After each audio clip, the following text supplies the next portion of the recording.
All right, we're going to have a look at this worked example. It's a first order quasi-linear PDE. It's amenable to characteristics. We've got an initial condition which has a jump in it, so we should expect fan-like or shock-like solutions.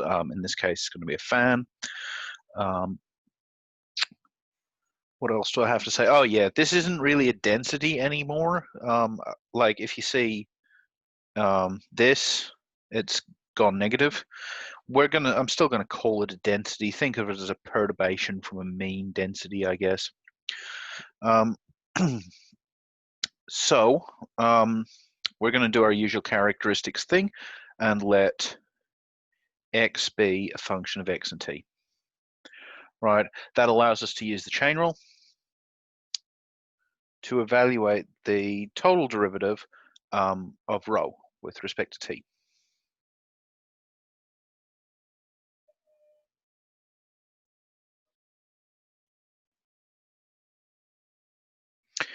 And if dx dt equals 1 plus rho, then d rho dt is equal to 0. Now that's quite critical because that tells us that the density is constant along these characteristics. This equation defines the characteristics. This says rho is constant on the characteristics.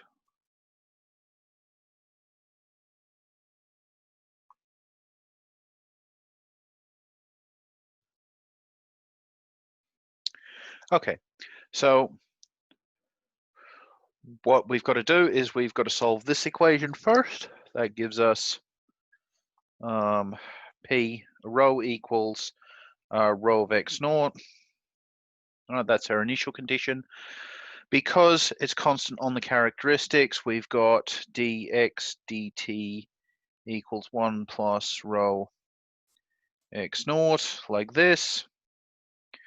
And therefore we have x equals 1 plus rho x naught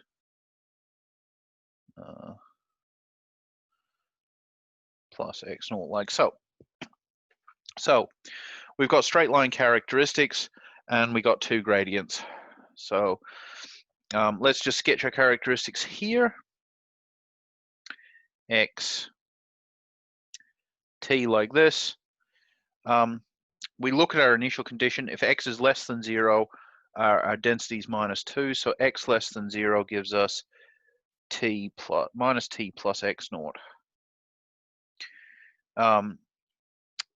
Here we've got 1. So for x greater than 0,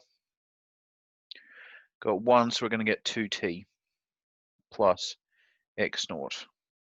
All right, that's what our characteristics actually turn out to be. So you can think of these as either functions of x function of t, or we always draw it so x is on the abscissa. So we want t equals like minus x plus x naught, or x minus x naught on a half, right? So these are going to be straight lines of gradient 1/2. These are going to be straight lines of gradient -1. So straight line gradient -1 here.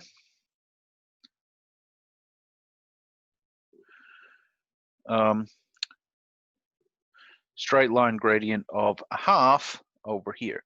So that's obviously a less steep slope. I'm really sort of exaggerating the slopes here, but anyway. And these are different values of x naught.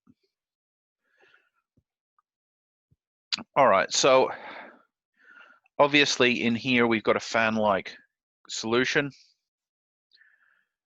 We know what's going on to the left of this line. So this is the characteristic that starts at like just to the left of 0.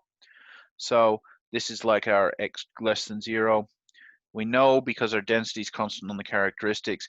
In this region here, density must be equal to -2.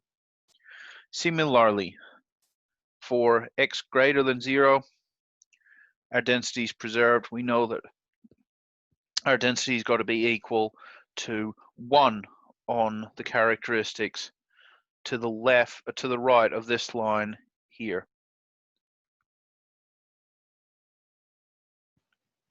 So our task is to just quickly deduce what this line is.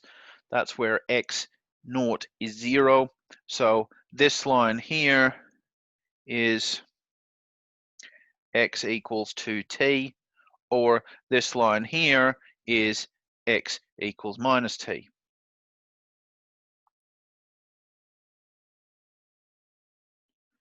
Oops.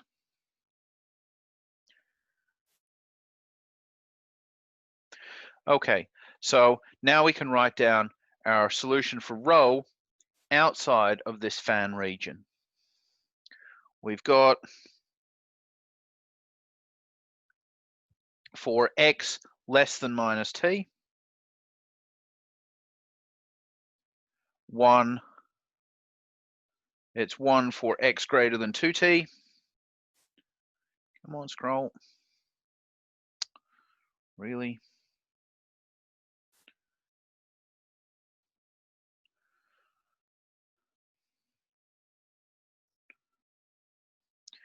And within the fan, that is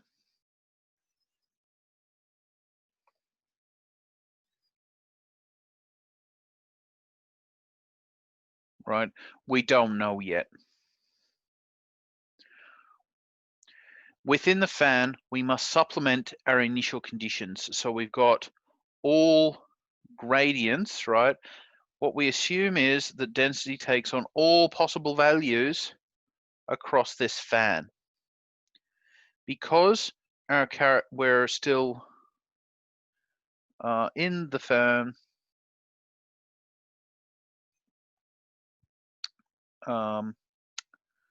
minus 2,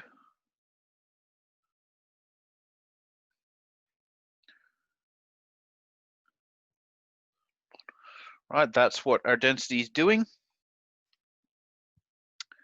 And I'll just continue my solution here.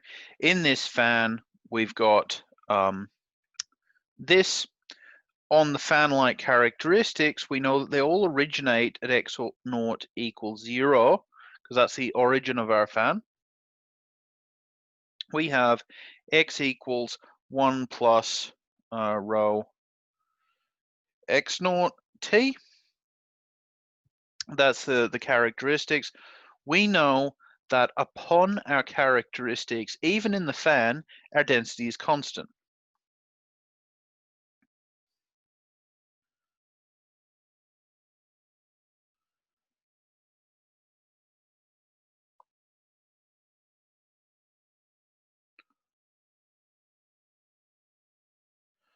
So we can write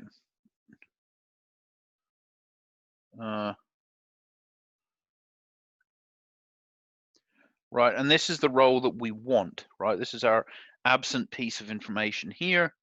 So clearly, within the characteristics, rho equals x over t minus 1.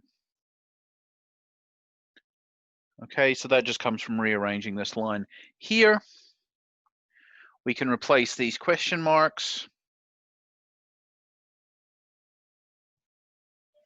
That's our complete solution.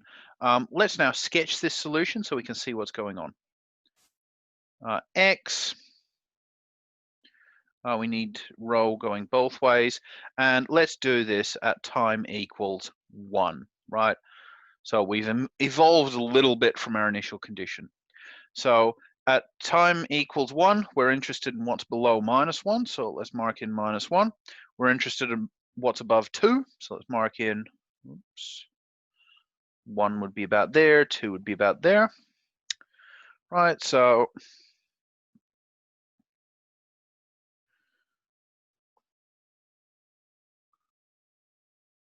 okay, so if our tx is down here, x is below t minus t, we've got -2 for our rho.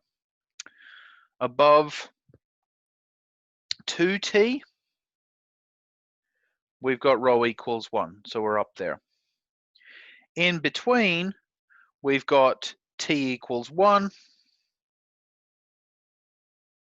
rho equals x minus 1. That's a straight line, gradient 1, intercept minus 1.